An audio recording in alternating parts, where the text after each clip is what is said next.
And good morning, good evening, good afternoon, wherever you are in the world. I am Josh. That is Jeff, my co-host for the night, and that is Tammy, our guest. This is Conversations on the Fringe, live with you every Friday night, 7:30 p.m. Mountain Standard Time, 9:30 p.m. Eastern Standard Time. This is where we talk about those things that aren't usually brought up in normal conversation, those things that are outside the bounds of everyday life that exist on the fringe, from the weird, the wacky, the unusual, to the conspiratorial, to really wherever we want to take the conversation, because that's what this is really about.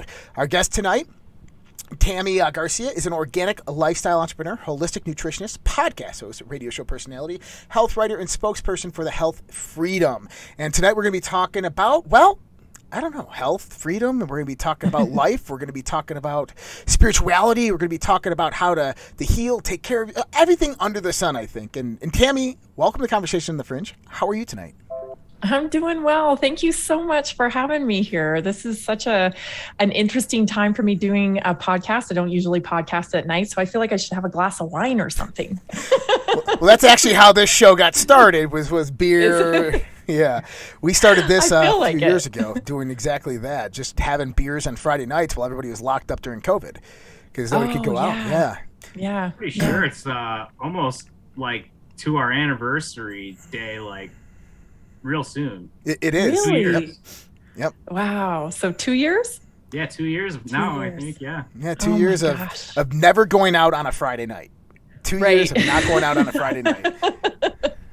You're not missing anything anyway. This is going to be much more fun. It is. Well, so Tammy, you're Canadian. We're just talking about Canada and everything that's going on there. Obviously, It's been a very rough day watching the news broadcast. On my other podcast, we actually been talking about this for weeks. It's not on YouTube, so we can talk about that kind of stuff there, right? But I said that this was going to happen. I said this is what Justin Castro Trudeau was going to do, and this is what they're gonna do to the people. What are your thoughts on the matter? Being a Canadian, I just want to understand from your perspective. What's your thoughts on the matter? It's been an emotional day. Born and raised in Victoria, British Columbia, Canada. Had my son there. I'm not a fly-by-nighter Canadian. I was born and raised. So Canada, there's fundamental differences between living in Canada and living in the US. And I always like to point this out because I don't think people are aware of them. In Canada, we're raised, the government's there to help you. Mm-hmm. That's the fundamental belief. Like, this is they're here to provide assistance, to make life a little bit more enjoyable, socialism, that kind of thing, everybody coming together. So in America, it's not that way. Right. In America, when I moved here, I saw the difference right away, because in America, it was like, do not trust the government. Do not trust the government. Question everything. And so recently, when Canada stood up, it was shocking. It was shocking and so exciting, because I know these people, and these are people that, they're going to give you the benefit of the doubt. They're going to look past anything and try to understand. These are not people that are quick to protest or quick to, become agitated. And so you knew they'd had enough. Yep. And so when they finally stood up, we were so excited. We've been watching it every day. I have friends on the ground in Ottawa, so, I was checking in with them, and it's just been such a display of love. It really has been so peaceful over there. So today was an emotional day, because today things got rough, right? Yeah. I mean, I think probably your listeners are tuned into what happened over there today. We saw some rough stuff, some pepper spraying, some trampling with horses. The cops were really being jerks today. And up until now, it's really been this kind of lovey-dovey relationship where protesters started bringing coffee to cops, and we love you and we support you. And so it was an emotional day today, watching all that take place. I'm so proud of Canada for standing up. I don't know if they did the right thing the way they did it or not, I don't know. But this, to me, has woken up so many Canadians. It served its purpose in many ways, because the way that Trudeau had handled it was just asinine, right? I mean, he's on full display here. I think he's in a race to become the first country to finish the agenda for the New World Order, right? I'm going to get there first, because the crap he pulled over there is insane. And as I was saying before, Canadians, they take a lot before they get mad. And I'm not sure that the Americans understand what they've been putting up with. Like, if you're not vaccinated, you can't go anywhere. Yeah. You can't go anywhere. You can go through drive-thrus, but literally you can't go to a pool. You can't go to a movie theater, a restaurant. You can go to McDonald's, but you can't go to a restaurant. I mean, people have lost their jobs. They have no way to provide for their families, all because they do not want to take this poison shot. Yeah. And I'll just say it now. I'm very upfront about my stance on the shot. It's a kill shot. That's what it is. It is a soft kill shot. And so if you're not vaccinated over there, you have no life. And it's been horrific. People have missed funerals. They can't get into their old age homes to visit their parents. Children, the suicide rate over there is insane. It's insane with teenagers. Personally, I know 7 kids in the last 2 years through friends and through my sister's friends who have committed suicide. 7 kids from the age of 14 to 21. 7 kids just on Vancouver Island, so that people, I think, aren't aware of how bad it has been in Canada, because we aren't people that are always like, complaining and want a lot of attention. But they came together and they proved that they had enough. So it was remarkable to see, and I'm so proud to be Canadian today, because they did do something. I don't know where we go from here. I am absolutely enraged that no Western leader has come forward to denounce what Trudeau did. Are they coming for our bank accounts next? Because many Americans donated to the trucker convoy. And so what's next here? Is our government going to allow them to freeze our credit cards and freeze our accounts? What do we expect from this? They haven't said a word. Well, they haven't said a word because after the last Davos meeting in January, that was the plan moving forward. And, you had the CEO of Kraken, which is a very, very large crypto exchange, come out today and said, listen, if they come and tell us we have to freeze your account, we have no choice. He said, you need to get your money off of custodial accounts. Get it into wallets so they cannot touch it. But if you're afraid of that stuff, get it out of custodial accounts. This be the big exchanges. And this is what we've been saying for the longest time. And that same thing goes for banks. Here's the thing is it doesn't matter if it's a bank, if it's a credit union, if it's local or whatnot. When the federal government comes in, or any government for that matter comes in and says, we're freezing this account, they're going to do it. They're doing it by court order. There's nothing that those people can do.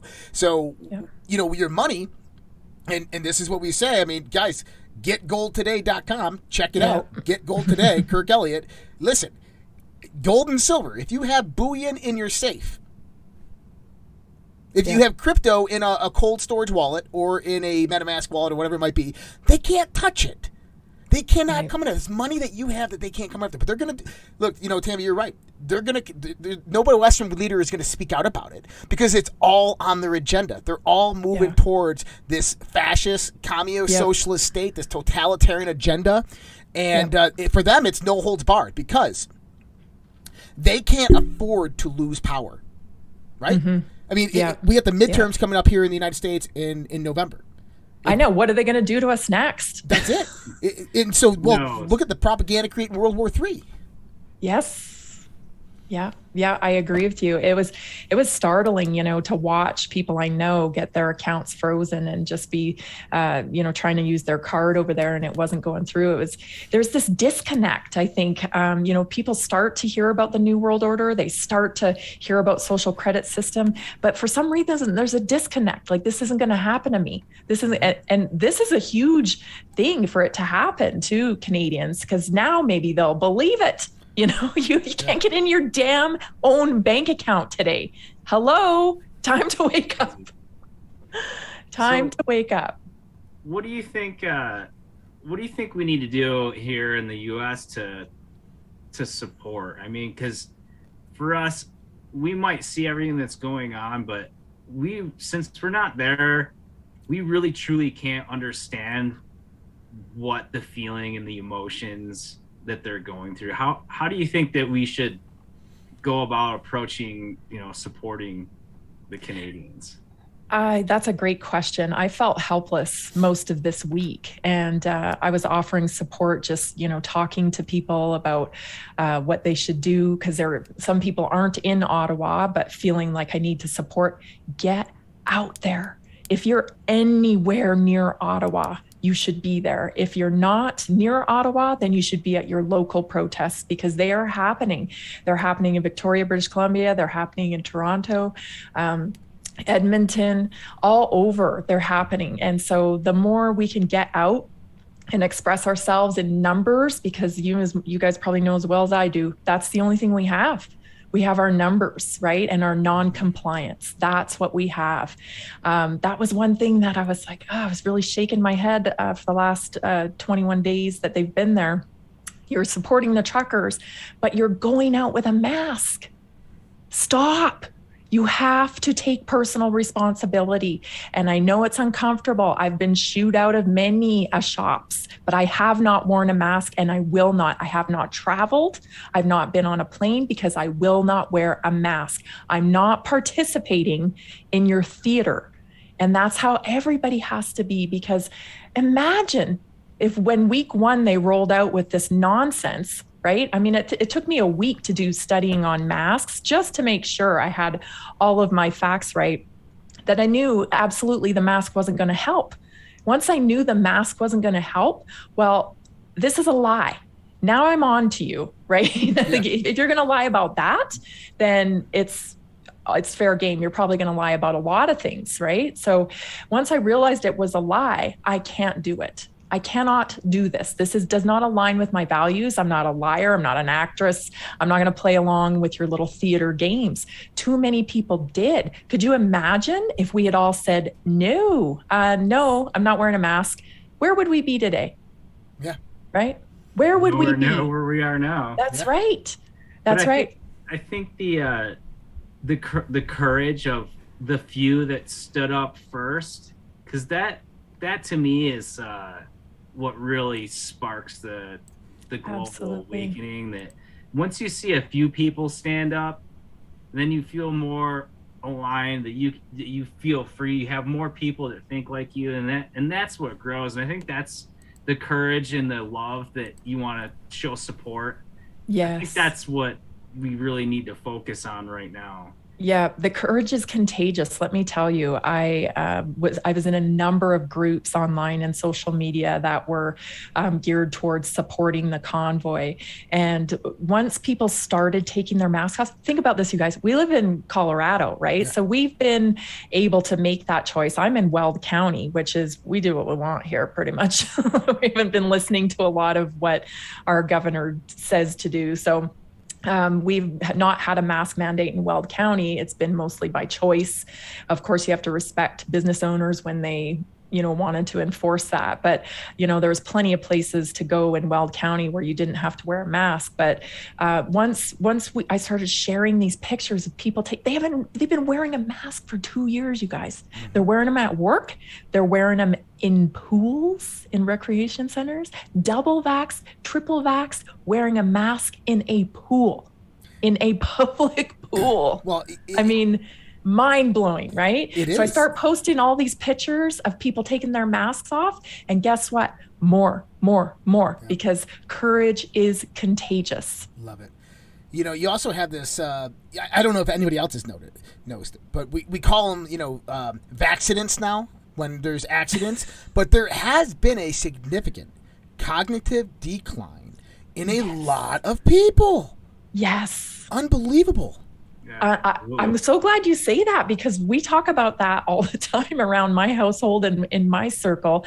Like, are you seeing this? Right? Are you seeing this? And we're like, yeah, but I'm glad you're saying that too, because we've noticed that too. And I think it's a combination probably of, just the over toxification from the shots themselves. But in addition to that, it's the chaos. right? The chaos, they're constantly, there's something new every day, you know, as well as I do. We wake up in the morning, it's like, oh, what surprise do you have for me today? Like, what chaos is going on today? The CDC now, you know, coming out and saying, oh yeah, by the way, we're not going to do 5-year-old under 5. We're going to need more time to study. Like every day there's something new that they're rolling it back on, or they're changing. And so many people have been living in this state of fight or flight for over 2 years now. Yeah. Over 2 years. So they're exhausted. And they just, some people just have tapped out. They're like, I'm just going to do what they say and, you know, just kind of make it through. But we can't do that. This is it, man. This is our last shot to stand up and retain our freedom. You know, it reminds me of, I think it was Tony Robbins or Jordan Peterson or one of them in one of their personal development speeches, but they were talking about stress and the state of stress, and that, you know, naturally animals aren't meant to be in a continuous state of stress. That a deer gets chased by a prey. It has a quick adrenaline rush. It runs and runs and runs. And once it feels safe again, it goes back to grazing. And that stress level goes all the way back down. Human beings are the only creatures that can sustain a continuous state of stress, of high cortisol levels. And this is derived from the fear of the environment. As George Bush used to say, a war on terror. A war on terror. Yeah. Terror being Earth, right? Yeah. You know, and so words matter. But you mentioned chaos there. And I wrote something today. I'm doing a lot of writing lately. I'm building the Slave Matrix documentary, and I've been writing in my journal. I've been writing all other things, and I wrote something today. The only way to control the narrative when others realize your deception is to produce a state of controlled chaos. Yeah, and that comes from Novus Ordo Seclorum, right? Like order out of chaos, how they operate. And what was happening is the global narrative was leaving. That they no longer could control the global narrative because of a great awakening. People are waking up all around the world. And so what they have to do is they have to manufacture the state of stress, the state of chaos, and then control the output of that chaos so they can get back in control. And it just goes to show you how hard it is to really rule and control the world, because it's not an easy thing to do, and these people are losing. I was showing Jeff a little while ago, Bill Gates today or yesterday did an interview in this one seminar session. He was talking about, he goes, sadly, the new variant of the virus, Omicron, has produced a natural immunity. Yes. And it's competed with the vaccine, and he goes, how dare it? Yeah, how dare it? Like, nature did exactly what it was supposed to do, and how dare nature do that? That's sad. Like, the vaccine should have done that. That's my patent. That's right. And I was like, I like quotation marked it, like, sadly? Like, that's a good thing. It just ended COVID. And he's like, no, this is bad. Like, that's what's supposed to happen. Yeah. And you know, these people, I created something called optimization theory, and in between states of optimization, when you move from one point of optimization to another point of optimization, is chaos, because the system has to deorganize to reorganize in a more complex and structured and intelligent way. And this is really what I think humanity's going through right now. But going back to the topic of stress, and I know I string this shit along all over the place. I just did a 5-minute monologue talking about one thing, but can you talk to us a little bit about stress and maybe you know how to deal with these types of things and how not to be in a continuous state of stress? Yeah, you know, I've interviewed, I have hundreds of hours now of experts and scientists and trying to understand what we're going through, right? Because the most frustrating thing, I think, for me has been, why don't other people see this? So when I meet people like you guys, I'm like, hi, want to be my friend? It's like, I need like minds in my life, right? Because you feel like you're walking into a mental institute when you go out and you see everybody masked up and you see them afraid of the virus, and you're like, did you not read about it? Like, what's going on here, right? So they're in this constant state of stress. And what I learned about this is it really comes down to how we've dealt with our trauma throughout our life. And so if we have this trauma that we're carrying with us through our lives, we tend to see everything through that filter. So, you know, if we've not gotten the attention as a child that we needed, or we've been in abusive relationships and we're used to being, ignored or, mistreated in some way. We carry that trauma, that hurt with us. And then when we navigate the world, it's that we see it through everything. It's our filter. So we're maybe insecure or unsure, or we are nervous, or we have a lot of anxiety. So people have that already, right? Add the pandemic on top of it, and they are living in this heightened state and looking for ways to escape. So ways to escape, people use drugs, people, reach out to things that can change their state. You mentioned Tony Robbins. I know he's big on that in personal development, where you change your state for better results. Well, people want to change their state so they can stop being in pain. Yeah. Right? They want to stop the pain. So that's all they care about at this. They're in this fight or flight stress mode, and all they care about is stopping the pain. And that's because they're already dealing with this underlying trauma. Now, what's interesting is people who have integrated their trauma, meaning they recognized it. They said, this happened to me. Now I need to work to heal it. This wasn't my fault, but this is my journey. And I need to integrate this into my life so that I can be a whole person and have positive impact on other people. And so you accept it and you understand everybody has trauma. When you're being born into the world, that's trauma. Everyone has trauma. Now, some people have extreme trauma with, horrific abuse. So, it just depends on your experience. But if you can work to integrate your trauma into your life and become a positive, member of society that impacts other people positively, then you can function properly and healthy in the world, right? And be a contributor to society. But if you haven't integrated your trauma, then you're out here living in this high kind of manic, ping-pongy type stop the pain expression. And people who have integrated their trauma see what's going on. If you have integrated your trauma, and this was fascinating to me, because you know what Facebook's like. You have friends on there from when you were 5.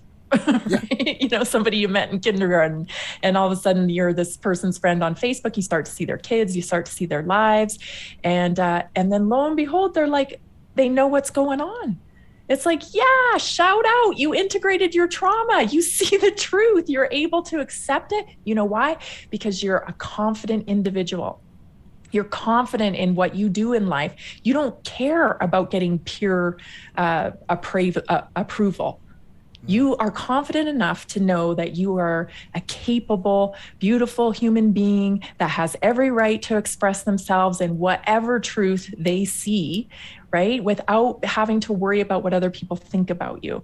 If they like us, great. If they don't, great. Who cares, right? Because it's more about living in truth when you've integrated your trauma. People who haven't integrated their trauma, they're too busy. They're too busy worrying about what their peers think about them. They're too busy trying to escape the pain. They're too busy. They can't handle it.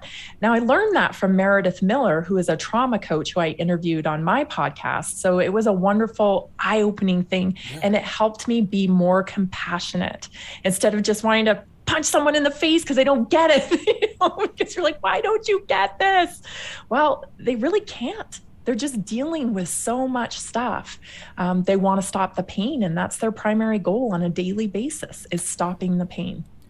Now, I wonder, and this is actually interesting that you said all that, because I write in my journal, and I kind of wrote something like this similar, but is this the same reason why those same people who are dealing with, whether it's post-traumatic stress or whatever this is, this long enduring chronic stress in their life, right, due to their environmental aspects compounding upon them, the filter and the veil that they're looking through that is creating this state within their being, is that why they project that anger out? Is that why they, so certain people, you might be just looking for acceptance or acknowledgement. You might just I just want someone to ask me how my day was, right? What's wrong with that? Just ask me how I am. How are you? How are you today, right? And instead of that, you get like the negative projection of, oh, why did you do this, or whatever it might have been. or whatever. They attack you in Absolutely. various ways. And I think a lot of this comes about because of this internalization of our current emotional state, and then the projection of that, and that projection is a cry for help, isn't it? It is, and that's exactly it. They're projecting what they're not getting, their own perception of themselves. Mm-hmm. They have this insecurity that they think everybody sees them and can see that insecurity and is against them in a way, because that's how they feel. But if they knew how little people actually thought about them, Yeah. because everyone's worried about themselves most of the time, unless you've already integrated your trauma, right? Once you've integrated your trauma, you can have these relationships and really be like, hey, how are you? Tell me about yourself. And how do you do that? People are so interesting. Yeah. When they don't have these insecurities and carrying around this pain, because all of us have these personalized kind of paths that we're going to be expressing during our lifetime, right? We don't know how we're affecting other people. We want to make positive impact, but that's what we're trying to work towards. But when you have all this like negative energy because you're worried about what other people think about you, and you think some people are very concerned about their physical looks still, which, like, I'm in my 40s and like I'm so glad I'm over that shit. You know what I mean? I don't really care anymore. Like, tell me about yourself. Tell me about yourself. What are you doing? Why are you doing that? How did you do that? Like, let's make this place a better place. And if we all focused on our passions and our purposes in life, nobody would care about that stuff. Wow. Novel thought, huh? Yeah, right? It's so simple, really. It really is simple, but it's so difficult for people to let go of their trauma. There's so many, paths we can talk about in terms of trauma, because it becomes a label. Yeah. And it becomes a security blanket. Like, I can't do that because of my trauma. Mm-hmm. I can't do that because of my trauma. Same with disease. People are very, attached to their labels when they get diagnosed with a disease, because it becomes their buddy. And a lot of people don't like it when I say that, but it's very true. I don't believe in disease labels. I don't believe in them. It's your body's expressing symptoms, and it's asking you to find out why. Yep. You have a label because the insurance company needs to bill it. Wow. Yeah, but I think it also comes down to the individual accepting the responsibility for their own actions and the reasons why they may have certain conditions. Yep. Big time. Personal responsibility. And I do think that, everybody in this world is cosmically connected, and the way that what we put out does come back to you, and it may be good, may be bad, but it does come in cycles. And I think that at the end of the day, most of the time, we're so worried about external items that we forget to look inside ourselves to make sure that we take the responsibility to just put out nothing but love. Yeah. Because that's what we want and we expect to come back to us. Wow. That's so true. That's so true. And I like what you said about looking for stuff outside of ourselves, because that's part of why we're in this position we're in, right? With so many people being reactive with fear with the virus. It's because they thought that they needed something outside themselves to keep safe. And that's not true. You can't prepare the world for your condition, for your health, right? You have to prepare yourself for the world. And you can't think that, I'm running around. It's like having a toddler, right? You run around and you try to get everything out of their way so they don't hurt themselves. Well, it's inevitable, right? They have to learn the hard way. I'm going to fall down if I do that. I'm going to touch that. It's going to get hot. This is, we do it slowly with toddlers, and we do push things out of their way, but eventually they are responsible for their own physical body, and they learn. Well, but right now, people were looking for this miracle fix for the virus because they wanted to change the world. quite honestly, America is the most obese country in the world, right? So that's why they were so worried. Isn't that embarrassing? They were so worried about the USA with the virus. Well, one of the reasons was because of our obesity rate, and they knew obesity was the biggest risk factor. So that's why they were so worried about America. That's embarrassing. We're the United States of America, the strongest country in the world, the greatest country in the world, and we're fat. So they're worried about our health. Like we've had 2 years now to get in shape. 2 years. Most people, were already in shape. Honestly, if you were that type of person, you were already in shape, so you haven't changed much. But how many people do you think were obese that lost weight to build themselves protection against corona? Ooh. Probably not that many. Yeah. You know why? Nobody was talking about it. Nobody said take care of yourself. Nobody said it's about your diet and exercise. That's right. Interesting. And it's such a huge impact. I mean, losing 5 pounds, if you lose 5 pounds when you're in obese category, it can put you in a whole different health category. It can lower your blood pressure that much that you go down a risk category. 5 pounds. Imagine if they got on the news and said that, take your vitamin D. We knew very early on that was a factor. Now they'll come out and say you can take vitamin D. It's been 2 years. They should have been saying that in week 1. Yeah. Week 1. It's just, they didn't want health because we know this was all about control. This was all about ushering us into this transformation of a digital slave society. Spot on. 100%. Yeah. I take notes sometimes during shows, and one of the notes I put here is, most people, you got to wonder, are most people too scared to be human, or have they just forgotten?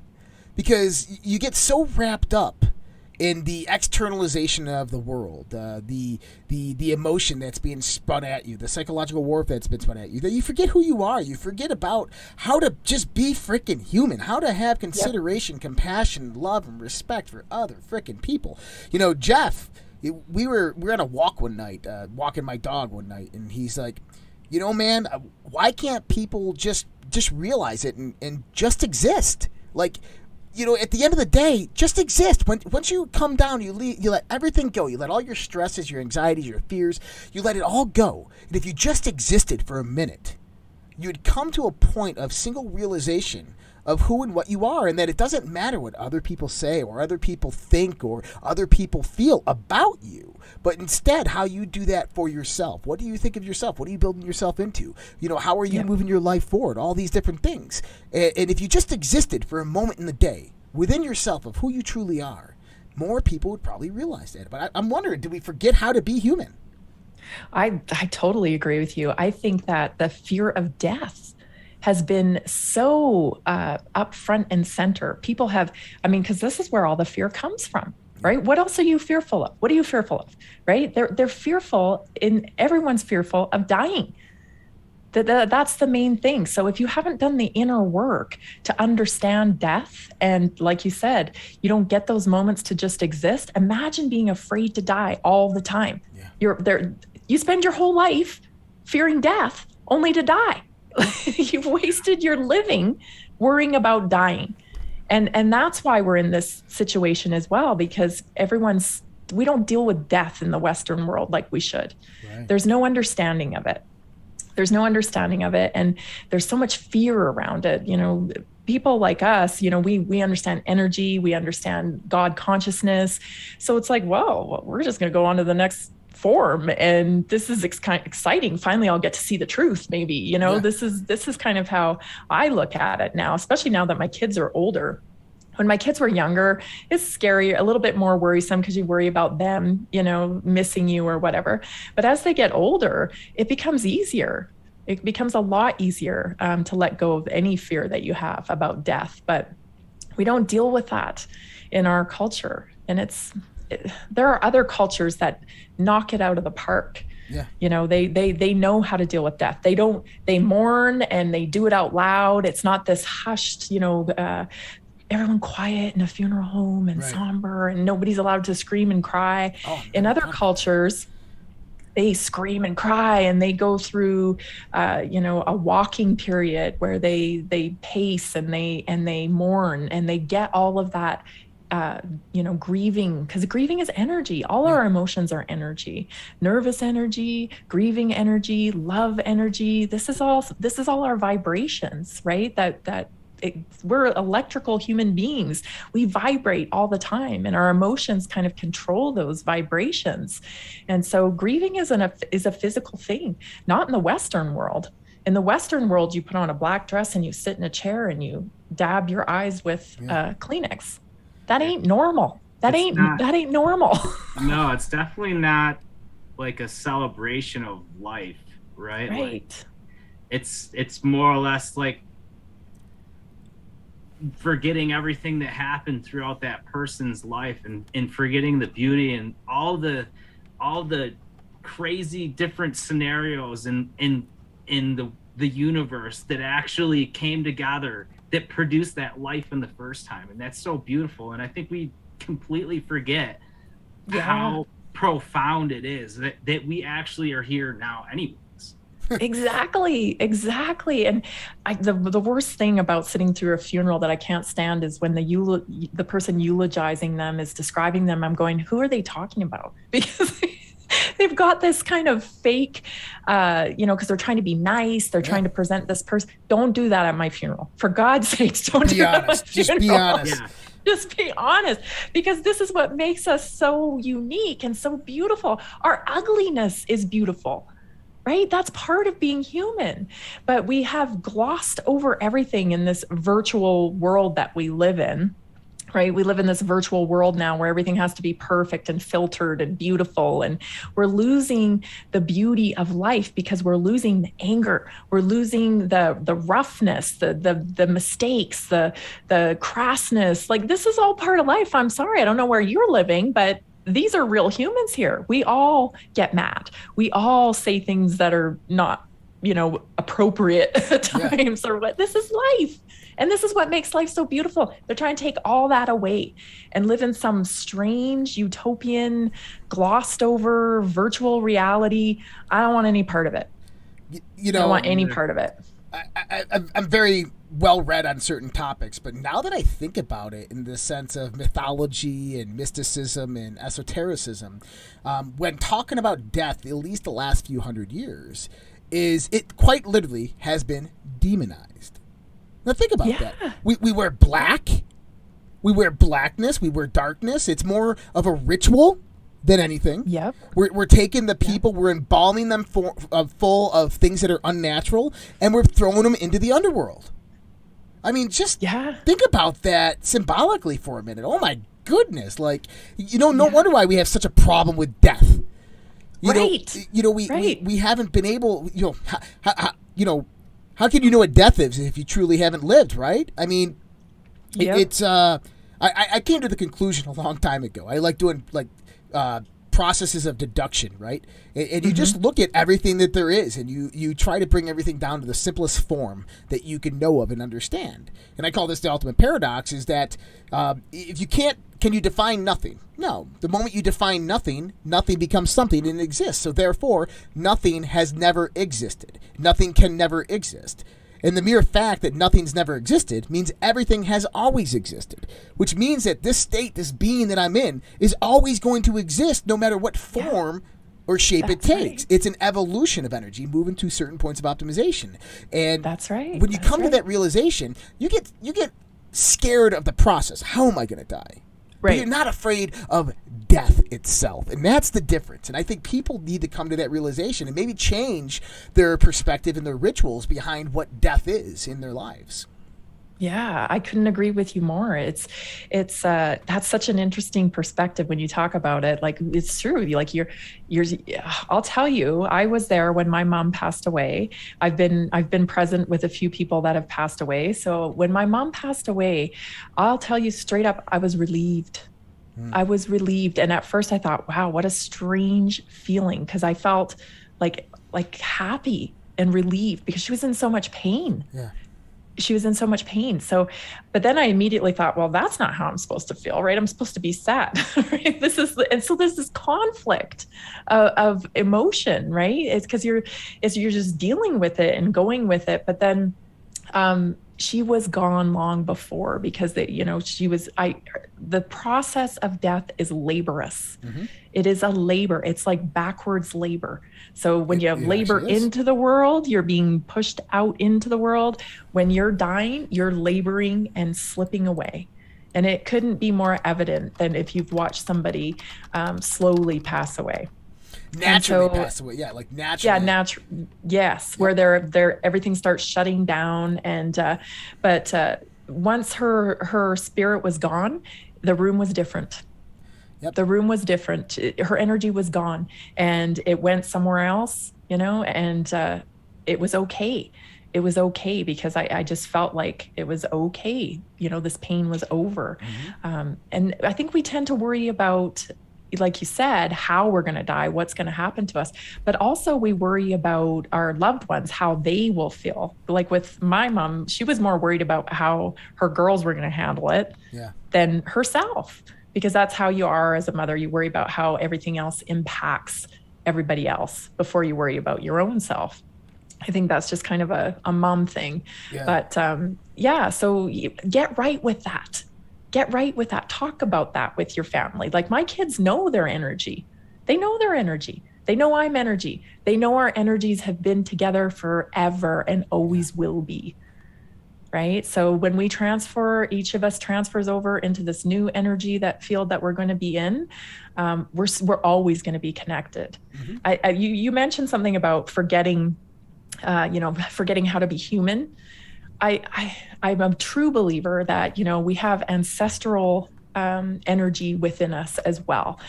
We can't forget who we were, right? Our ancestors were primal, right? They survived. They were out there sustaining themselves, killing to eat, and under the harshest circumstances.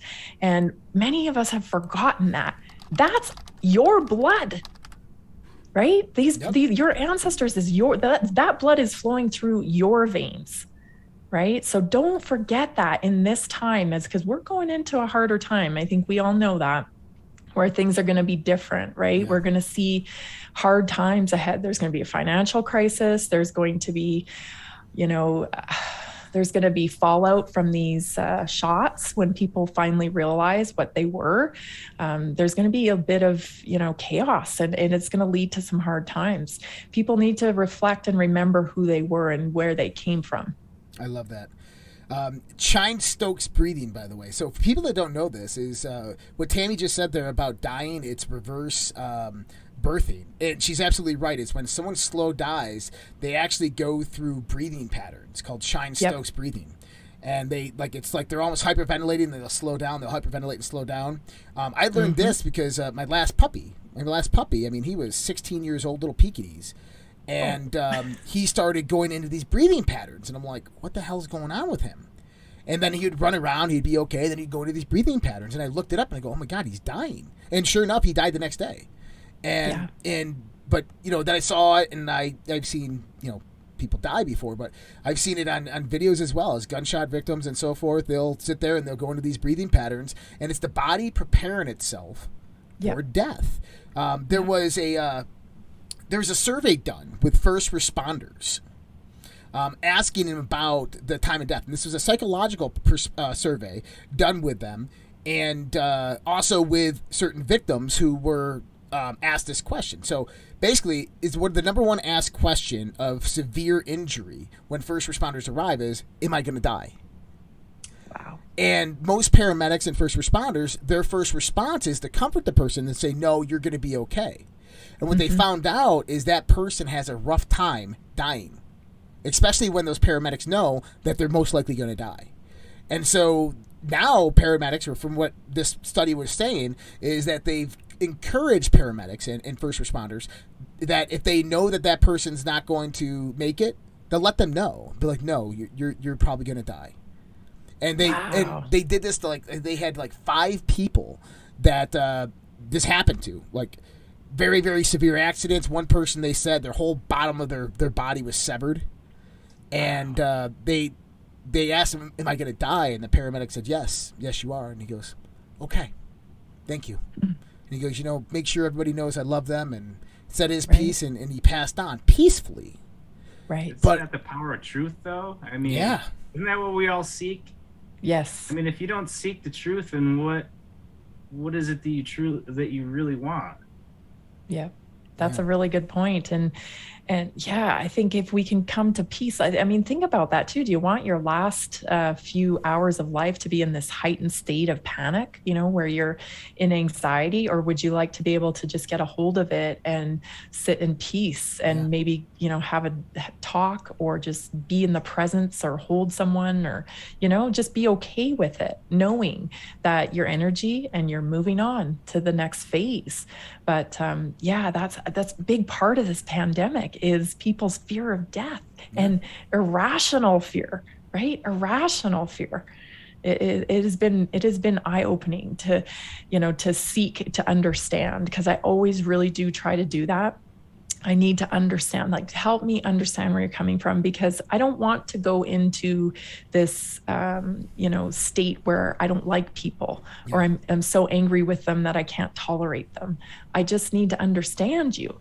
Help me understand why you can't see what I see, right? What's holding you back from seeing these papers, because you can go right on the dang manufacturers' websites and read about all the risk factors, and then you see them playing out in real life.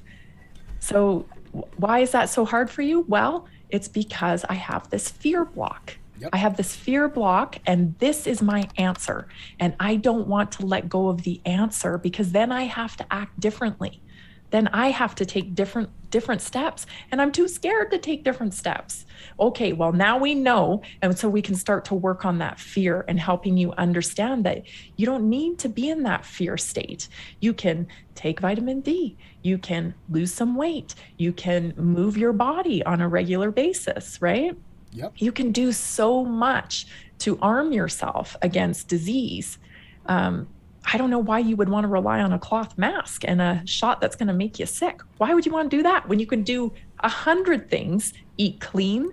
There's so much you can do, especially if you're not doing that already.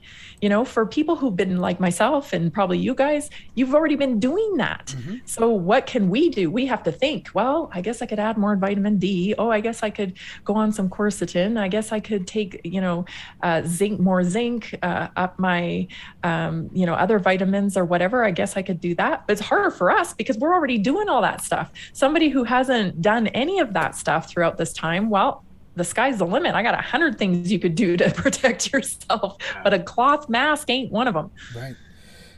You mentioned something there that I made me go to search out this meme I saw today. It was first posted on our private social network, and I posted it on Twitter and Telegram.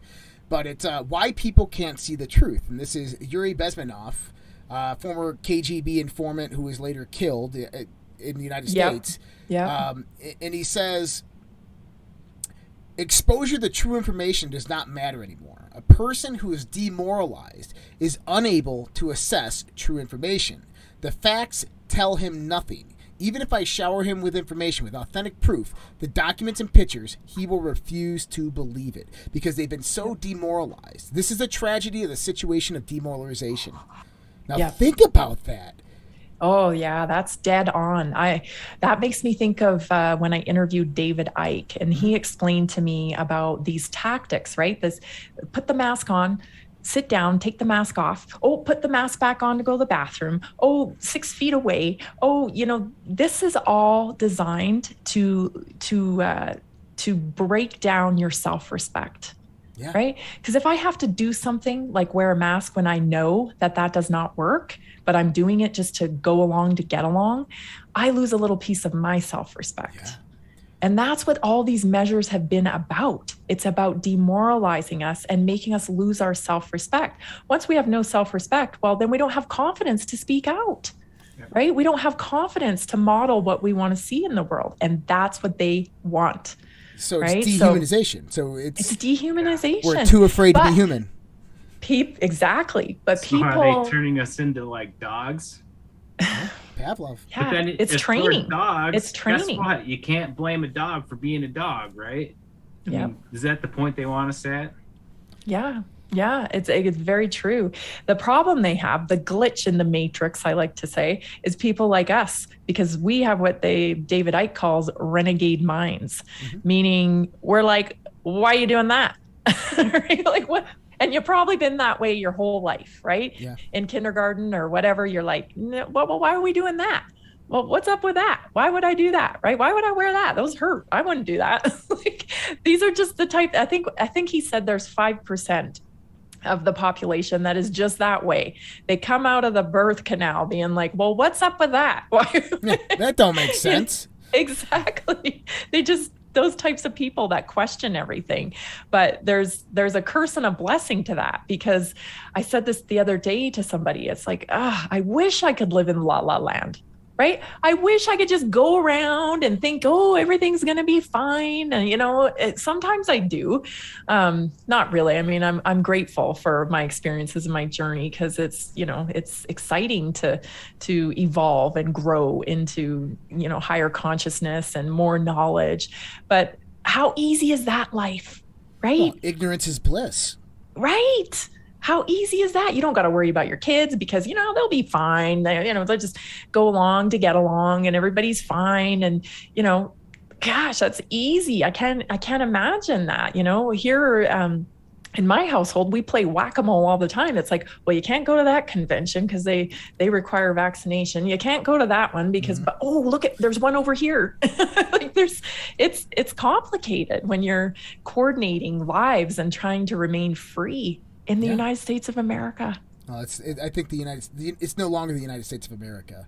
It's the divided states of America that is under a belligerent occupation by a formulated coup of globalists. And what we're trying to do is find a way, just a little way, to udge ourselves back in to get our country back. And it's a battle, it's an uphill battle. And that these people have unlimited resources. They have no compassion whatsoever. They have absolutely no empathy. They don't care about humanity. And they will stop at nothing until we're gone. And it's sad because we've allowed it to happen. It was through our own ignorance, through our own negligence, that we allowed all of this to occur because we didn't stand up or speak up sooner. And, the great thing is that courage is contagious, as we were saying before, and that the more people that step up, the more people that stand up, the more people that rise up, the harder it is for them to continue perpetuating this tyranny and oppression on the world. And I think that's really where this growth comes from. Spiritual growth is the spirit has to be attacked from now and then, to remind itself that it is alive, to remind humanity who they are, to show you what freedom truly is. Freedom isn't what you can and can't do in society. Freedom is the instilled self-discipline within the self that promulgates action that derives some type of benefit for your life. That's freedom. Freedom is a discipline within your mind backed up by personal responsibility. And people forgot that. Yes. We've become so disconnected with so many things. You were talking about animals, and animals are such a great example, to control, to learn how to, live in the moment, which is so important, right? You were bringing that up about just exist in the moment, right? Hang around some animals. I live on a small farm here. So I've got tons of animals. I've got 5 Highlander cattle. I've got some alpacas. I've got 1 llama, turkeys, you name it. We got it over here. And they are such great teachers. They are such great teachers, because you're absolutely right. If a dog comes running up to the fence, my llama bolts, and then 2 seconds later, he could give a crap. He's chewing on some hay, eating some carrots out of my hand. And that's such a valuable lesson, because we hang on to these emotions. We overplay things in our head. Oh, I said something stupid, and we go over it in our head and we torture ourselves. Enough. Now, do you think you're fine? You're capable. You are okay the way you are. Do you think that torturing of ourselves, because you're right, is self-inflicted, that we deserve that pain for some reason? No, I don't think we do. I think it's our outside forces that our environment that make us think that. Forgiveness, forgive yourself. For goodness sakes, people have forgiven you long ago, quite likely, but you're still beating yourself up. Why? That's Why? it. Why? I think God created us whole. I think God, wants us to be free. I think he wants us to express ourselves. If you did something wrong, just say I did something wrong and I'm sorry, and accept that. We say that all the time. We say that all the time. It annoys me. People are like, oh, nobody's perfect. But you don't really mean that, because the minute someone's not perfect, you're jumping all over their ass. Yeah. Enough. Nobody is perfect. So if we mess up, we should just say, I messed up and I'm sorry. And that should be the end of it. But it's not. We tend to hang on to these things. Again, let's go back to that trauma, right? Because when we see fault in someone else, it then helps us feel, we get a little satisfaction out of it. Like, oh, I'm not, that person's worse than me. Gross. Why are we Misery like loves that? company. Yeah, that's for sure. gross. That's totally gross. Well, you don't need to do that. So, do you think that us as like living physical beings, do we have a limit to the amount of like energy or whatever type of attention that we can actually control? Like, do we have to actually cut those ties to the things that we keep and let bother us in order to make room for new things to come into our life? Like my mom always used to say, you can't pour from an empty cup, right? Yeah.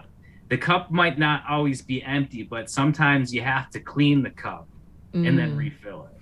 Yeah, I And totally that definitely think. involves, removing that bad emotion and that trauma that you have to actually force yourself to acknowledge to be able to release it and then move forward.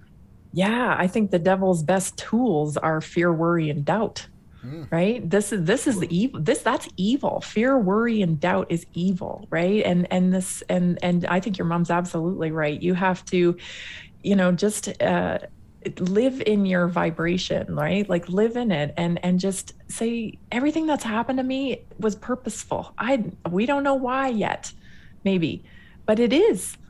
And when you accept that, you can just move through it and understand, hey, this is this ride. I'm gonna, make the best of it. And we don't all get the same, the same hand of cards dealt to us, for sure. Some people, you hear their stories and it's horrific. But I have a friend who he went through a horrible situation, ended up losing his wife to cancer. Very young, in his 30s, and then shortly after that had to have his leg amputated, right? And I mean, it was one thing after another, and he's done 2 tours in Afghanistan. Great human being. It'd be very easy for him to live in darkness, but he doesn't, right? He's an incredible teacher. He teaches jujitsu. He is an inspiration to so many of us. He gets up every morning, works out. Like he's an incredible human being, and his journey is for us to enjoy. Like his journey is for us to understand that's what it's about, is being able to persevere and to still be a positive impact on other people because of what you've endured yourself.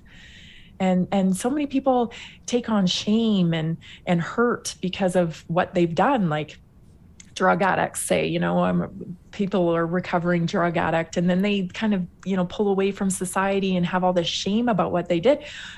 Go out there and use it. Right? Go tell your story. Go tell people what's happened to you and how you've gotten your life together. And too many times we live in shame. We don't want other people to know our business. But that was your journey. You're missing your journey. That's what you're supposed to be doing, right? To affect everybody and make a positive impact. So, but that's the peer pressure again, the peer approval that we seek as humans. I love it. You said, life is a ride there. And one of my favorite comedians of all the time is a guy by the name of Bill Hicks. And I think one of mine too. Yeah, he said it. The world's like a ride to an amusement park. And when you choose to go on it, you think it's real because that's how powerful our minds are. The ride goes up and down and round and round. It has thrills and chills, and it's very brightly colored, and it's very fun, and it's loud for a while. Some people have been on the ride for a long time. They've been the question, is this real or is this just a ride? And other people have remembered. They come back and they say, hey, don't worry, don't be afraid ever, because it's just a ride. And isn't that the truth, that this really is just a ride, and that we have to remember that. We have to be reminded of that from time to time. And maybe that's why every 90 years we have this kind of revolutionary attitude in the world that comes around and rekindles this courage, this spark of fire within humanity that rises our consciousness. It produces whole new levels of progression within our civilization. And, you know, I don't know. It's just, it's really interesting to see the state of the world, because at one point I'm optimistic. I'm very optimistic. I'm like, man, this is amazing to be alive. Depends on the day. Yeah. It's amazing to be alive. But then the next day I'm like, man, oh my God. What the hell? Yes. It's been a roller coaster, but it's like a birthing process too, right? Yeah. Like what we talked about. I think to go back to, you know, what we were talking about as far as like our capabilities within ourselves. Imagine if we had no fear, worry, and doubt, right? And we were just able to express ourselves. Who knows how we would be able to elevate into our consciousness and what we would be able to accomplish. But that's what we need. These systems are broken. These healthcare systems, these school systems, all this is shit. Yeah. It's all broken. So why are we hanging on to it? Right? Let it go. Well, it needs to go. We need something else that will bring us to a higher level of consciousness. I mean, school, for goodness sakes, is an absolute joke. That's not elevating anybody in their strengths. That's pigeonholing people into, you know, this. And if you're not that, then you're out. It's cookie cutter. Yes. Yeah. And we're so much more complex than that. There's no way one curriculum can tailor to every human being. You know, if you've been around kids, you know, some kids you walk up to, you're like, yeah, that ain't his first time around here, right? There's something about that kid's been, I think this kid's like 100 years old here. This is his 100th energy form or something, because they just know. So those kids shouldn't be sitting in a little desk trying to, you know, we're not catering to people's strengths in our school system or any of it. Well, our healthcare system's a joke too. It's one size fits all. How could that possibly be? You know, there is not one size fits all. We're all so unique that we need to have these relationships with care providers that help us with our strengths and then help us build up any weaknesses, you know, to a strength so that we can achieve optimum health. You nailed it. You said uniqueness. And, you know, I sometimes contemplate this thought, and this happened to me one night. I was out looking at the stars, and I wasn't on any drugs or wasn't buzzed at all. It was just one of those nights, and it was when I still smoked cigarettes, and I was out there, and I'm looking at the stars, and I kind of like my mind just wandered into the stars, and I realized that every point of creation in the universe, no matter what point of energy or matter it is, no matter how small or insignificant it is or how large and cosmic it is, was all created in a point within the universe, right? Or all manifested in a point of the universe that was completely unique unto itself. That every human being, the day you're born, the universe will never, ever be in that alignment ever again. The whole entirety of the universe, the galaxies, the stars, everything rotating, that point in position in space and time as space really is expanding, that will never, ever happen again. That's how unique everything in this universe is, in that we sit here and we try to bring people together based upon our commonalities. Our greatest commonality is our uniqueness. Our greatest commonality is our uniqueness, and our uniqueness is our superpower, and we need to embrace it. Yes, and you couldn't be more right. And this is why it's so frustrating to see the New World Order types that are trying to paint us all with the same brush and get rid of individualism. How boring will life be if we're all these cookie cutter type people? Like, that is not what this is meant to be. And yeah, you're absolutely right. And keep in mind that we're just this little organism, you know, on this giant rock spinning through the universe of darkness around a big ball of fire. Like, don't take yourself so seriously. This is, you know, if Mother Nature wants to do it, she's going to do it. but it's okay, because we're just going to transform into this energy, into this next form. And we just all need to relax a little bit about that, because we're ruining the journey by worrying about what will happen in the future. Living in the moment. That's what we need to learn how to do. I wholeheartedly agree. Absolutely.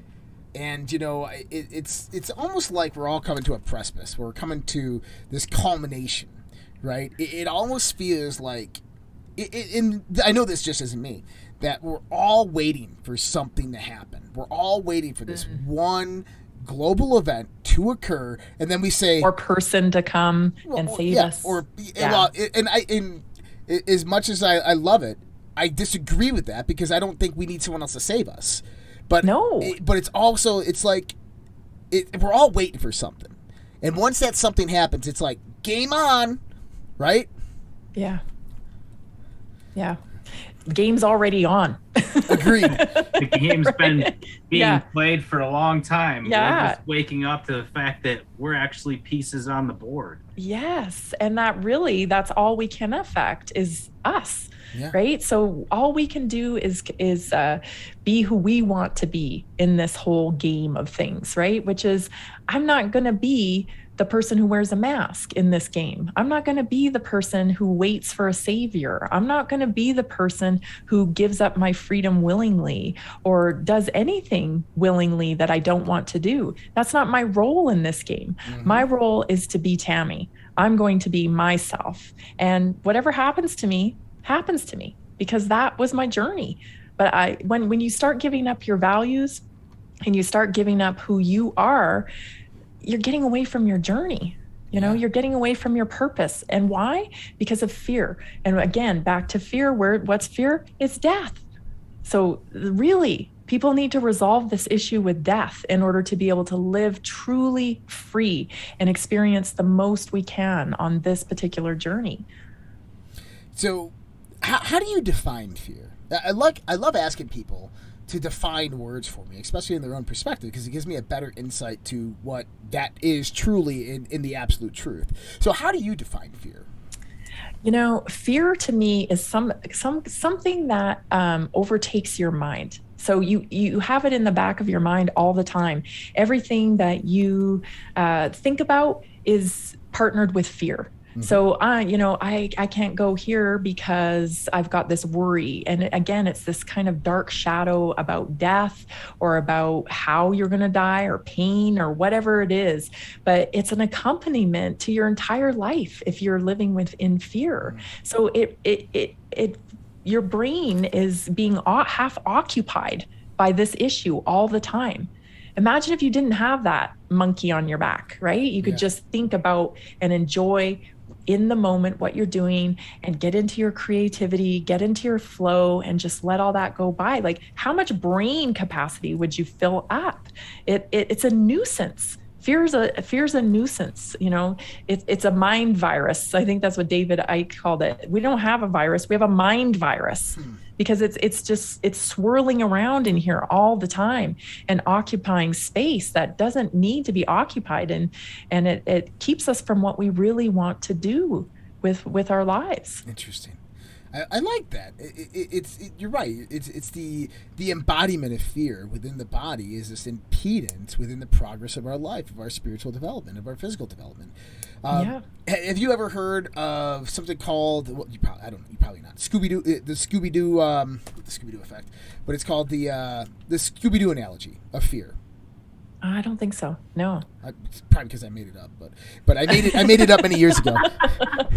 But I'm seeing if it's getting around the world. Okay, I'm seeing if it's getting around the world. But did you ever notice, like at the end of every Scooby-Doo episode, there was a certain moral of a story that they were teaching people? Did you know that there was one single moral that was taught in every single episode?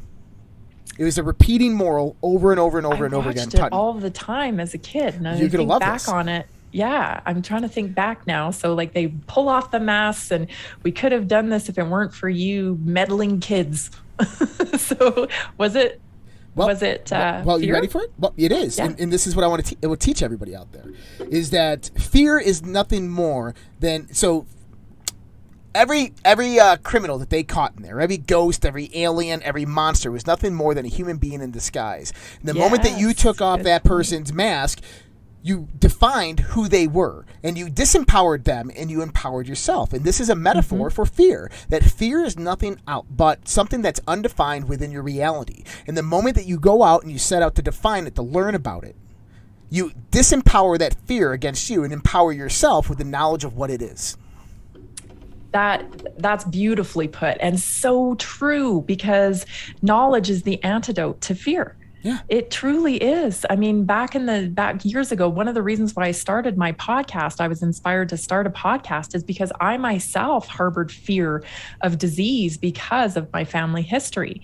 And every time I would go to a doctor, they would say, oh, well, you should get those extra tests, because you got the cancer in your family, right? You gotta worry about that, right? Every single time I saw a doctor.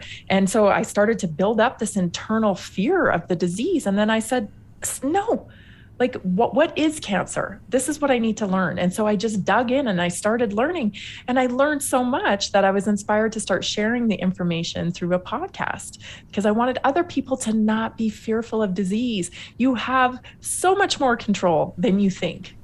Yeah. And so what is dis-ease? Exactly. That's exactly. It is your body's in homeostasis when you're healthy. Everything's flowing, everything's vibrating. I like to picture our cells like vibrating around. Healthy cells just vibrate in your body. And when you're sick, things slow down, right? They become more static and lethargic. And so all that it is when you start having symptoms is your body's signaling to you, you've been doing things wrong for extended period of time. And so now I'm telling you, you have to stop doing that, because I need you to stop, or we're going to get really sick. So I'm going to create inflammation. I'm going to, turn on this pain receptor. I'm going to disrupt your gut function, right? So your body then goes into dis-ease instead of being in homeostasis. So with a functional medicine model, we say, what could have happened here? What actions are you taking that are causing this? So we start eliminating things, and then we put things back into your diet or into your regime to figure out what it was that's causing that dis-ease. So we work differently. In allopathic medicine, they don't even try to find what's causing the dis-ease. They take a pill and they put it on top of the symptom to squelch the symptom. So you're teaching the body to shut up instead of signal to you. Symptoms are beautiful. A fever is beautiful. You're throwing up is beautiful. Diarrhea is beautiful. It's your body working. Yes, this is your body responding to a toxin or some kind of trauma or something that's happened and signaling to you, hey, we're going to heal. That's what it's doing. Right? A tumor is beautiful. It's protecting you. So we need to find out why your body feels like it needs to protect you. We need to eliminate that toxin, and we need to start putting in new nutrients, because you're deficient. Something's happened and you've become deficient, and that your body has responded with an action to protect. So it doesn't need to be these scary labels, right? Oh, you have these scary labels. Ooh, you should be so frightened. And no, you should stop and listen and respond, and you have time. This is the model of the allopathic medicine, is hurry up and make a decision. You got to do this now. No, that's their model, right? Yep. You are the one that knows what time to start and when to stop or what to do. You do. But we have to get more in touch with listening to these signals and responding instead of reacting out of, again, fear. It all comes back to fear. There's a lot of spiritual teachers out there that teach that our body is actually a representation of our subconscious mind. Now, if we go back and we look at what we're talking about here, is that the body becomes imbalanced and diseased, right? And that's got to have some type of mechanism where the body is talking to the mind and saying, hey, And now think Absolutely. about the perpetuation of fear that has been continuous in the society, the elements of disease, of neurological diseases, of cancers, of so forth, heart disease, that if the body is really the representation of the subconscious mind, then the imbalancing of the body is the easiest way to toxify the mind. Yes, you're absolutely right. And we need to think about the chemical reaction of fear as well when it comes to disease. I tell you, people who have been the most fearful of getting the virus or getting a disease experience the most dramatic symptoms. Mm-hmm. Let's take a look at that, right? Like, I know people who went, they got a home test and test positive, went straight to the hospital, and then they get put into care, and things start happening. Well, to me, like, what part of that, what part of fear and the cortisol levels and the anxiety played into those symptoms? Mm-hmm. Right? Because it is a function, right? It's odd to me that people that were the most fearful experienced the most heightened symptoms. Psychosomatic. Yeah, well, absolutely. It's a mind-body connection. And that's not a foo-foo term. I hate to say that because so many people use that term like, oh, it's a mind-body connection. We treat the whole body. And I think that's been said so much that people don't really connect to it in the way that it should. Literally, you have your own answers. You have your own answers. You just need to calm everything down and listen and listen.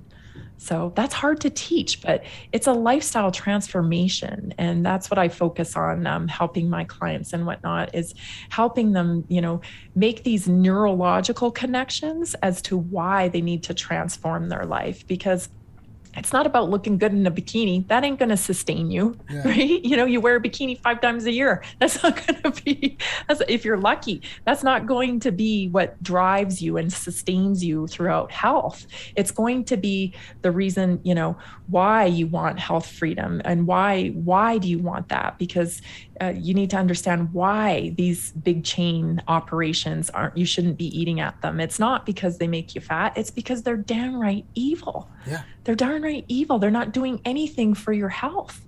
And you would start making these belief systems and understanding that there's so many levels, right? Because your first line of defense against the New World Order is being self-sustainable in your health. Absolutely. If you don't have your health, they got you, right? If you're dependent on them to be healthy, they've got you. And that was a huge driving force for me to taking back my power with my family, my kids, and myself. Is I don't want you telling me what to do, right? I don't want to be in your clutches. I want independence in my health, and everybody should. You should want to be your own doctor. Sure, you need to consult with experts. You need to, get medical advice, but you should want to be your own doctor because you are your own best doctor. You are your own best doctor. You know best. Use tools, use foods, use supplements, use these things as tools, but you should be the CEO of your body, not anybody else, because you are the best informed on your body. Too many people don't believe that.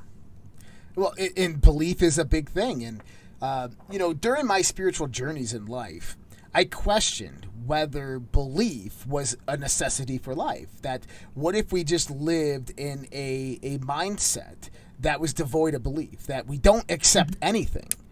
And that's kind of where I am today, but I've come to a kind of full circle on it, that my belief system is evolving and progressive in the sense that it's in a dynamic state. That my belief system is never set on one thing or this. That there are certain absolute truths, and I can understand those absolute truths to a certain degree, right? And that comes about through experiences and through knowledge and understanding and wisdom and all these things. But, what I believe things are, or what I believe things to be, is got to be in a continuous dynamic state. Because if not, that I can never evolve. And when we start looking at that in the perspective of our body and our mind and our health and the environment and the world and everything like that, is, we internalize things a lot. And we internalize things through the filter of our belief. And it's unfortunate that we do that because we believe we come to the understanding that those beliefs are real, tangible things, and that they are pertinent and static, and that they cannot change in this world. When in actuality, the truth is much, much different. Yes. And see, that's the thing, is we have to be very elastic, very dynamic in our beliefs, because when we do that, we allow room for growth. Yes, absolutely. And I would say that's so true too, especially when you're meeting people who have different opinions. That's why I said earlier, like, people are so interesting. You know, a lot of people just blow people off and think they're nuts. Oh, well, they think this. And that happens to me, right? People think I'm nuts because of my belief system. But when I meet someone that tells me something absolutely off the wall, I'm like, whoa, tell me more about that. I want to know about that. Why do you think that way? You know, what do you know that I don't know? And I'm not saying that you go and you adopt their belief system, but you keep your mind working and you keep your mind expanding. If you're closed-minded, you're not growing. You're not growing, and you're cheating yourself. You're cheating yourself of the possibilities. There's so much stuff out there. Gosh, there's so much stuff out there. There's you know, we're starting to dabble into like psychedelics in terms of healing and health. And, you know, I think that helps people with integrating their trauma. You know, this could be something, you know, new, but too many people are closed off. They're like, oh, drugs. Why is your belief system like that? Well, you know, right? Because you grew up with Nancy Reagan saying, say no to drugs. Where's Nancy now? Like, let it go. I definitely believe there needs to be some sort of controlled environment, though. Oh, yeah. I'm not suggesting people, you know, but no, I know. Functional medicine people now that are using microdosing, and, you know, there's avenues that you can take. But my point is, don't box yourself in. When it comes to healing, especially because of your belief systems. You know, it's good to have belief systems and values. And I think values are even more important, really, because, you know, doing what's right and always sticking to the truth, that's huge. Because if you say you're a truther and you're interested in the truth, well, then you better follow the truth, no matter where that takes you. Well, and that's where your convictions come in, right? Is where do you stand on those beliefs or those values that you have built the foundation of your life on? Are they really that important to you or not? I mean, do you stand by your convictions? And, you know, this guy right here is a living embodiment of that. I mean, he stood up to his convictions against a company that had no empathy, didn't care for in the world, and they just... And he stood by his convictions and did what needed to be done. And there's a lot of people. Look at the people right now in Canada. That's what they're doing. I know, Australia, all around the world. They're standing up for their convictions. They're standing up for what they truly do believe in, because it has a moral and ethical foundation within their life. Yeah. And I would say, you know, I've seen a lot of people making fun of people doing that, you know, like, what freedoms have you lost? And you're, you know, oh yeah, freedom. Like, imagine being so incredibly spoiled that you can mock freedom. Yeah. I mean, that's insane. And I've seen a ton of that, right? Like, what freedoms have you lost? Well, let me tell you, okay? People in Canada can, if they do not take a shot that could poison them, quite likely, if they're not lucky and don't get a placebo, end up sick, they cannot participate in everyday life. Yeah. And imagine being so ignorant that you can't see that. I feel sorry for these people. You're so not enjoying the journey. If that's the level of consciousness you have, you are so getting ripped off this time around. Yeah, and you know what that is that comes about through mass trauma. We were just talking about Yuri Bezmenov. It comes about from mass trauma. They're not able to see anything outside of this indoctrinated script of their life.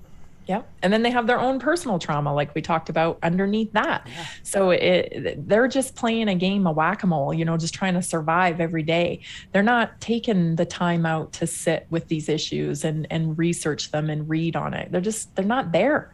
They just can't. And it's sad. And I've interviewed so many people that have said this. It sounds harsh, but so many people have said this. I think Sean Stone said it, and I think Mickey Willis said it, like 4 or 5 different guests. I found it kind of shocking. They said that it's sad, but some people aren't coming with us. They're just not. And that is universal in the perspective. I mean, the Bible even talks about that. Yep. I've talked about that in the analemma wave theory, which we talked about a little bit. In the analemma wave theory, is that this is a broadcasting radio station, and we're all electromagnetic antennas picking up that radio station. Some of it exists at 99.5, some of it exists at 103.5, some of us are at 105.7. And for the longest time, the Earth was at that 103 mark. And now the Earth has transitioned to the 105 mark. We're sitting there going, told you so.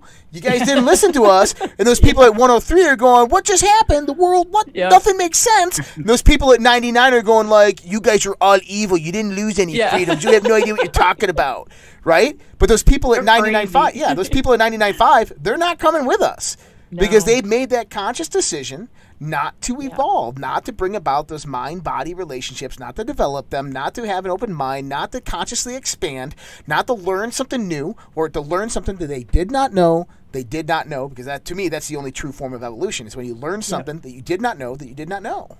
Yes, that's so true. Yeah, I couldn't agree with you more. And it's sad, but we have to accept too that those people are on their own journey, right? Yeah. So their energy is going to go somewhere, and they're going to reinvent in some other form, and that's their journey. And we have to let them have it.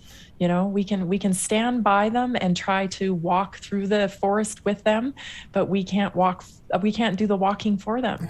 They have to do that on their own time. And it's hard because so many people have lost relationships and family members, and it's sad. It is sad to watch, but we have to have faith and just trust that they're on their own journey. Yeah. And that there is a divine plan or a plan of destiny or fate for them that's going to lead them to the truth in their life that's going to help them evolve. Yeah. I call them doors of opportunity. That we have these doors of opportunities that present themselves in our lives, and we're meant to go through the obstacles. We're meant to get kicked in the balls, kicked in the stomach, punched in the nose, because those are the things that we have to go through to learn to get that small reward to wake up the next day and have double the amount of opportunities, have more opportunity and bigger reward and less obstacles.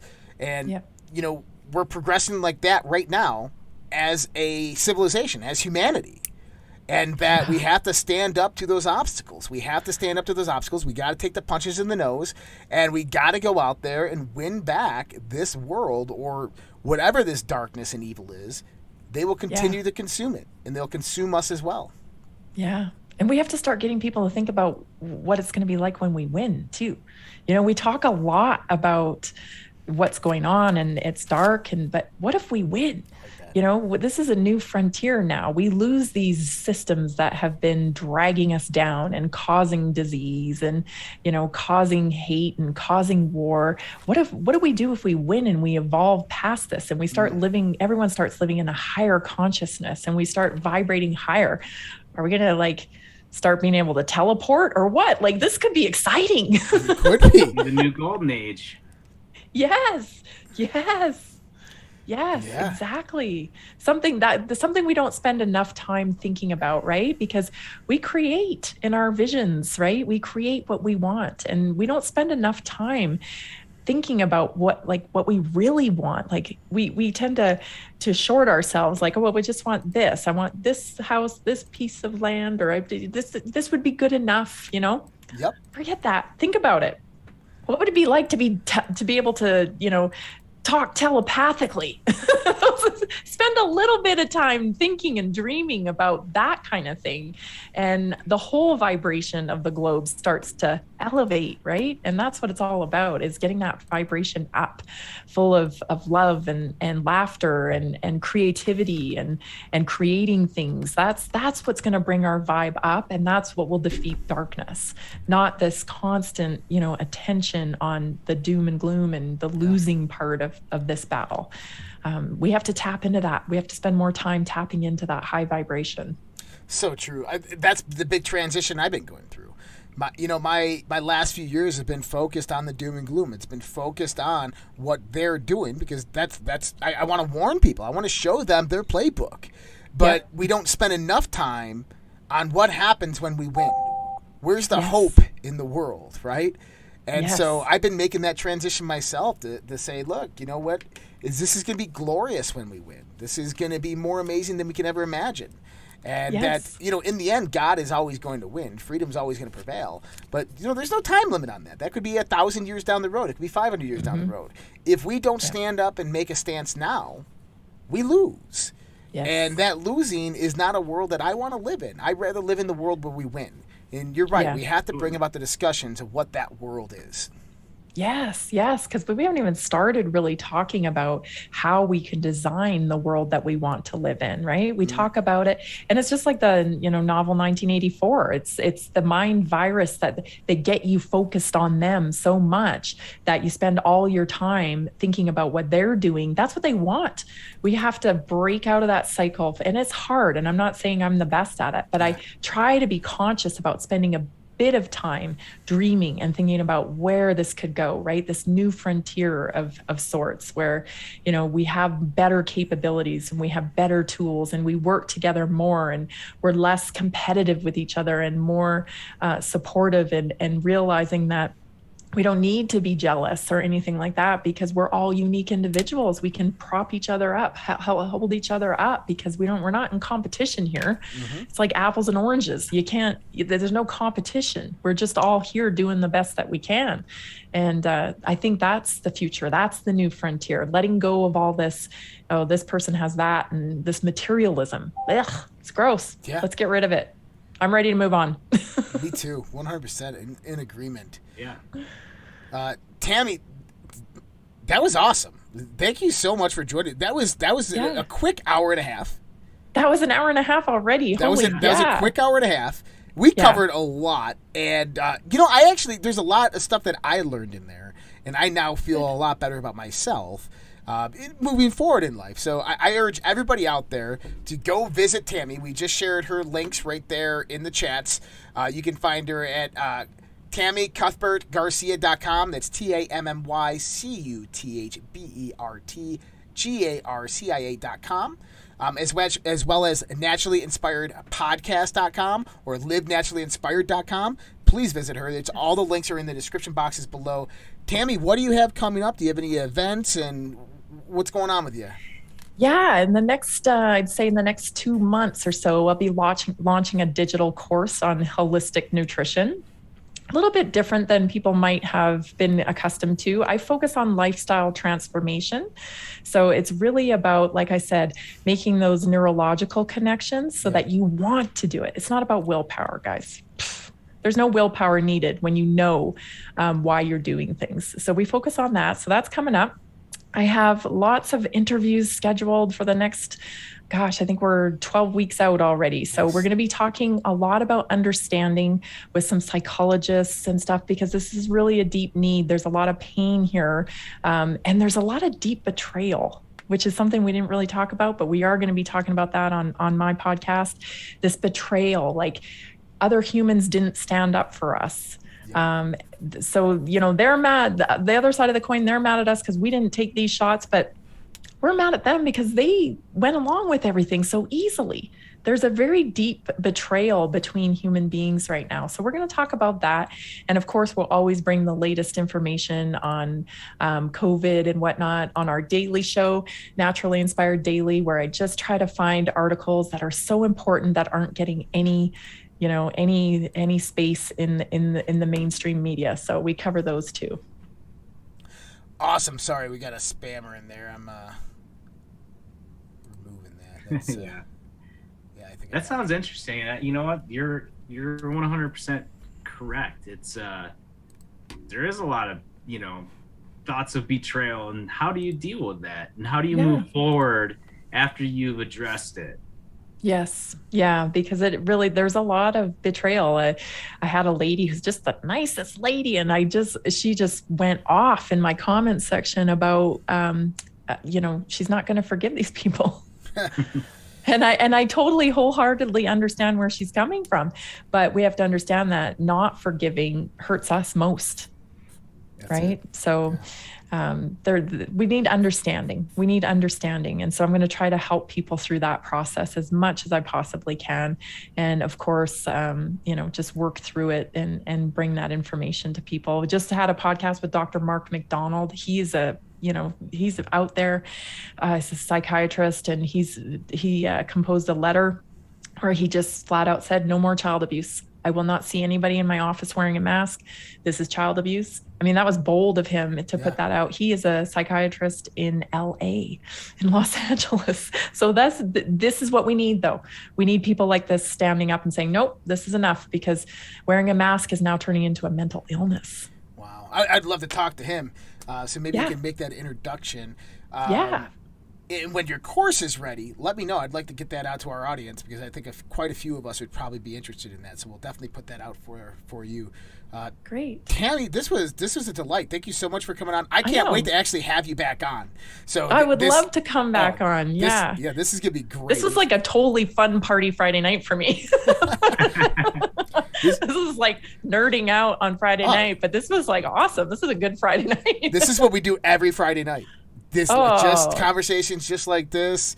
It's therapeutic, especially after the week of the political drama and everything that's happening there. So exactly. And thank you guys so much, because I feel so much better. I really do. I feel so much better. Today was a really stressful, emotional day, watching, Canada go through what they're going through. And those are my people, so it was very emotional. So but this is a great end to my day. You completely changed my state. Awesome. I love it. Much appreciated. Guys, about 30 minutes at 9:30 Mountain Standard Time, 11:30 Eastern Standard Time, we'll be going to our subscription show, Fringe After Dark, which if you are in the $5.99 subscription, $5.99 subscription, which is a cup of coffee a month, you can go ahead and get in on this. If you guys want to watch it and you're not in any of those subscriptions, you want to just get in there tonight, go ahead and just send me a message or post it on the platform. We'll get you guys the links out there. Jeff will be joining me on there, and we're going to be running it as a show format, so you guys will be definitely enjoying it for a double header tonight. So thanks to Tammy for joining us tonight. Thank you for Jeff for being my co-host. Everybody else, we'll see you guys tomorrow. You guys take care and have a great night.